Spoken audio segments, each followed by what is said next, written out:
Kilo. ও আচ্ছা, ঠিক আছে। দাদা আবার হিন্দু। আচ্ছা, সামনে যাই, সামনে গিয়ে দেখি কি কি পাওয়া যায়। এরপর এখানে কিন্তু দেখতে পাচ্ছেন আবার এখানে সবজি বাজারও আছে। প্রচুর পরিমাণে ফলমূল পাওয়া যায়। এই বাজারটা হচ্ছে সাজেক যাওয়ার পথে।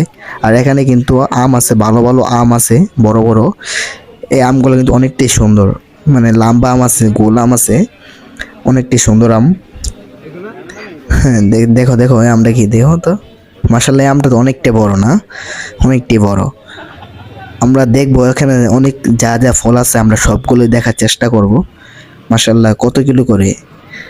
না, একটা করে দিবে না তো, এখানে 1 কেজি নিতে হবে। গোলাম মানে আপেল আমের মতন, পুরো আপেল, পুরো আপেলকে নকল করে ফেলছে। এভরিওয়ান দেখতে পাচ্ছেন রাঙামাটির আম কতটা সুন্দর। এটা রাঙামাটির তো নাকি? হ্যাঁ হ্যাঁ, রাঙামাটিরই। কতটা সুন্দর আম। ছবি তুলে নাও, ছবি তুলে নাও। হ্যাঁ।